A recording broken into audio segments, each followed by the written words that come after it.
Oke, kita lanjut ke konsep berikutnya. Ini ada konsep yang kedua yaitu listrik statis. Nah, nanti beberapa akan dibahas lagi, itu nanti ada 4 juga. Yang pertama nanti muatan titik. Kemudian yang kedua adalah keping luas yang bermuatan. Jadi ikut juga ini keping luas yang berada juga sebagai dasar kapasitor. Nah, yang ketiganya baru kapasitor. Terus yang keempat nanti ada bola konduktor. Bola konduktor yang dibahas di sini bola konduktor baru enggak ya? Kalau yang kecil nanti ada sendiri. Itu enggak saya bahas di sini. Kan konsepnya mirip. Nah, jadi langsung aja saya bahas ke muatan titik dulu ya. Yang pertama. Ini yang pertama.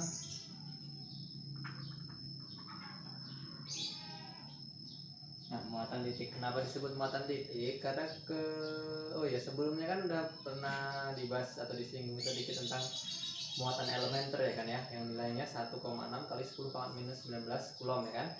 Nah, karena muatan elementer ini sangat kecil, jadi kita buat kalau dalam penggambaran seolah-olah dia sebagai titik aja gitu. Nah, disebut muatan titik. Jadi nanti bakal dibahas juga itu, maksudnya bakal dipakai juga itu nilai muatan elementernya. Kalau muatan positif ya pakai plus, kalau muatan negatif pakai min gitu. Nah, di beberapa muatan titik nanti ada beberapa konsep juga. Yang pertama ada gaya, kemudian ada medan listrik, terus kemudian ada potensial, energi potensial, dan terakhir ada usaha. Jadi ada 5 konsep atau 5 bagian. Langsung aja ya. Yang pertama, ini ada gaya listrik. Gaya listrik atau gaya Coulomb, sering disebut gaya Coulomb juga. Ini simbolnya nanti F. Nah, untuk cara analisa rumusnya atau persamaannya mirip dengan yang di hambatan kemarin ya. Jadi kira-kira yang berhubungan apa dan seterusnya gitu. Yang kedua ini nggak perlu saya jelasin lagi, tapi prinsipnya sama kayak yang kemarin, biar nggak terlalu panjang juga nanti. Intinya dia karena muatan titik gaya, namanya gaya listrik itu nanti harus ada 2, karena ini berupa interaksi, jadi minimal 2 muatan. Jadi ada 2 muatannya, Q1 dan Q kedua. Kemarin kalau muatan disimbolkan Q kapital, yang ini saya simbolkan Q kecil, jadi nggak masalah. Ini simbolnya dia itu mau dibuat simbol Q kapital juga boleh, asalkan konsisten. Kalau tadinya tetap Q ya ini tetap Q juga, nggak berubah, biar nggak bingung nanti. Kemudian karena interaksi berarti kan ada 2 berarti berjarak kan, ada jaraknya R, dikuadratin gitu. Kemudian ada yang namanya pemisahnya antara si partikel muatan 1 sama muatan kedua. Kan di jarak itu kan bisa aja kalau di sini ada udara gitu kan, atau nanti dilapisin sama sesuatu gitu kan, misalkan ditaruh di dalam air atau di dalam minyak kan, ada mediumnya. Nah, mediumnya nanti berupa ini gitu. Nah, gitu. Pasti ini simbol GGL ya. Iya, simbol GGL, tapi di sini maknanya permitivitas. Kalau ini ruang hampa atau udara, biasanya kalau nanti nggak ada ini permitivitas ruang hampa tetap dipakai maupun dia ada nanti.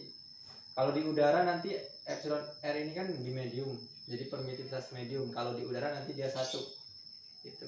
Tapi di ruang hampanya tetap dipakai dimanapun mediumnya. Jadi di udara 1, selain itu nanti ada sendiri dikasih tahu. Nah, yang ini 1/4 pi epsilon 0 epsilon R inilah disebut dengan konstanta di medium. Nah, kalau di udara itu yang dikenal dengan K, yang nilainya ini sebenarnya konstanta di medium KR, karena ini ada mediumnya ya, KR, konstanta di medium. Nah, ini nilainya adalah K per epsilon R.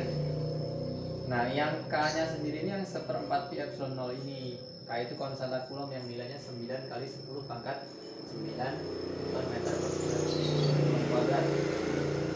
Ini K nya ini 9 kali 10 pangkat 9 Newton meter persegi per Coulomb persegi. Nah, ini tetapan, jadi nanti bisa aja pakai K, bisa juga dikasih tahu nanti epsilon 0 nya, tergantung sih suka-suka pembuat soalnya, tapi kayaknya sih lebih sering ke pakai K. Epsilon 0 nya itu sekitar 8,85 kali 10 pangkat minus 12 tuh, ini kebalikannya dari ini, satuannya Coulomb kuadrat per Newton meter persegi. Nanti kalau ini dibagi dengan 4pi kali epsilon 0 dapatnya sekitar ini gitu. Cobain aja sendiri nanti. Itu yang pertama, gaya listrik. Nah, di gaya listrik ini juga ada arahnya ya, karena dia interaksi, jadi dia bisa tolak menolak atau tarik menarik. Jadi kan sempat disinggung juga kalau muatan itu ada bisa plus bisa minus. Nah, kalau yang sejenis itu tolak menolak. Jadi plus sama plus itu tolak menolak ya. Kalau yang beda jenis nanti misalkan plus sama minus berarti itu tarik menarik. Oke, kayak gitu. Penggambarannya nanti langsung ke contoh soal aja ya. Jadi lebih mudah di sana untuk penjelasannya. Konsep yang kedua itu ada medan. Medan listrik. Medan listrik simbolnya nanti E. Electric field. Nilainya berapa sih E ini? Jadi F dibagi Q-nya. Nah, kalau yang ini berupa interaksi antar dua muatan, yang medan listrik ini hanyalah dari satu muatan. Jadi area di sekitar satu muatan namanya medan listrik. Area di sekitar satu muatan. Jadi muatannya nanti kalau ini ada 2 terus dibagi 1 kan sisa 1 muatannya. Jadi di sekitar muatan itu tadi. Itu aja. Batasnya ya tergantung nanti areanya. Semakin jauh areanya biasanya nilainya semakin kecil. Ini kan berbanding terbalik dengan jarak kuadrat kan. Nah, untuk arahnya gimana? Ini tetap ada arahnya juga untuk medan listrik. Kalau muatan plus dia menolak. Jadi semua yang di sekitarnya dia dorong keluar semua gitu. Disuruh menjauh gitu kalau muatan plus. Kalau muatan minus dia menarik. Jadi semua yang ada di sekitarnya mau dia tarik aja gitu. Mau dia tarik semua. Itu bedanya ya. Kalau ini tadi tolak menolak atau tarik menarik, yang ini cuma bisa menolak atau menarik. Beda ya. Tolak menolak atau tarik menarik, yang ini menolak aja atau menarik aja. Itu bedanya. Setelah itu nanti sama. Ini tinggal dimasukin aja. Terus ini nggak perlu saya ubah bentuknya ya, tinggal nanti diubah sendiri aja. Yang ketiga ada potensial.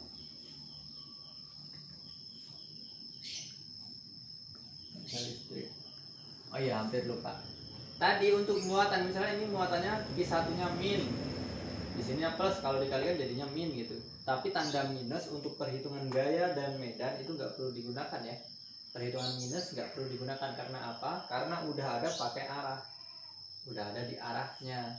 Kecuali kalau kalian nanti udah mulai paham kalau tanda minus itu untuk arah apa, kalau plus untuk arah apa, nah itu nggak masalah. Tapi kalau belum paham tanda minus, abaikan saja, langsung lihat di gambarnya aja. Lanjut ke potensial listrik. Nah, di potensial listrik nanti plus minusnya tetap dihitung. Jadi kalau ada minus, muatannya tetap ditulis minus karena dia bukan pakai arah. Jadi nilainya aja bisa minus, bisa plus. Tapi kalau ini nilainya selalu plus. Potensial listrik simbolnya nanti V, sama kayak yang kemarin potensial ya kan. V itu dari sini jadi E dikali R,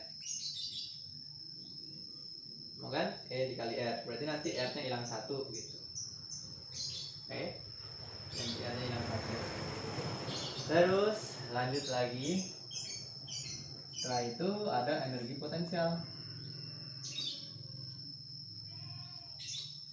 Energi potensial listrik simbolnya EP kan, energi potensial mirip juga. Kalau mau tambahin listriknya ya berarti EPL gitu, boleh-boleh aja. Nah, EP ini berarti V dibagi V dikali Q atau Q dikali V itu juga boleh, serah. Jadi kalau tadi ini muatannya ada 2, ini muatannya 1, ini muatannya 1, ini muatannya 2 lagi. Dan ini tanda minus juga diikutin juga. 2 ini tanda minus diikutin, yang 2 ini tanda minus nggak diikutin. Tetap dia ambil positifnya aja. Terus yang terakhir ada usaha. Oh iya, sebelumnya takutnya nanti kelupaan. Nah, energi potensial ini kan minimal 2 juga, kayak yang gaya ini minimal 2. Tapi kalau ada 3, gimana cara perhitungannya? Kalau ada 3 dia berpasangan. Jadi antara 1 dan 3, antara 1 dan 2, terus kemudian antara 2 dan 3. Gitu. Jadi kalau ada 1, 2, 3 muatannya berarti dihitung dulu EP antara 1 dan 2 berapa? 1 dan 3 berapa? 2 dan 3 berapa? Baru ditotalin. Kalau cuma ada 2 kan ya cukup 1 2 aja, antara 1 dan 2 udah selesai gitu kan. Kalau ada 3 jadi gitu, 1 dan 2 nya dapat berapa, 1 dan 3 nya dapat berapa, hubungan 2 dan 3 nya dapat berapa. Kalau ada 4 lebih banyak lagi, 1 dan 2 nya berapa, 1 3 nya berapa, 1 4 nya berapa, 2 3 berapa, 2 4 berapa, 3 4 berapa gitu. Jadi semakin banyak muatannya nanti menghitung energi potensial itu semakin banyak juga ya. Nanti di soalnya ada kok, nanti saya kasih tahu juga biar tahu. Tahu bisa juga nanti kalau ada potensial bisa dihubungin ke sini. Jadi nanti semua konsep ini berhubungan gitu. Bisa dihubung-hubungkan. Terus terakhir ada usaha. Usaha ini simbolnya W. Nah, ini berupa delta EP. Karena kita sering delta itu adalah akhir kurang awal, maka ini saya tambahkan aja dulu negatif dari delta EP. Dia tetap akhir kurang awal ya. Tetap akhir kurang awal nanti. Ini tetap akhir kurang awal. Saya kasih tanda dulu delta EP-nya ini. EP akhir dikurang EP awal. Kok kenapa sih muncul tanda minus? Tanda minus ini sebenarnya karena dia konservatif. Tapi selain itu juga bisa dijelaskan melalui perhitungannya. Ini coba-coba aja nanti ketemu sendiri perhitungannya gimana. Dilihat dari EP-nya nanti. Atau bisa juga dari kekekalan energi mekanik, itu juga bisa. Suka-suka aja nanti penjelasannya. Tapi nanti langsung ke, saya lebih fokus ngejelasinnya lebih ke contoh soal aja nanti, karena itu lebih bakal jelas. Usaha udah selesai. Jadi dulu sementara untuk next di bagian berarti keping luas yang bermuatan gitu. Tapi sebelum itu kayaknya pernah lihat bentuk ini kan di kelas 1. Ini mirip dengan yang konsep di gravitasi ya. Ini mirip dengan yang di gravitasi. Cuman bedanya kalau di gravitasi EP-nya itu ada minusnya. Di sini tetap ditulis plus karena nanti memang bisa plus karena muatan ada 2 jenis gitu. Plus dan minus. Jadi bisa plus bisa minus juga. Ingat apa aja tadi? Oke. Selesai dulu sampai sini. Lanjut ketemu next video ya.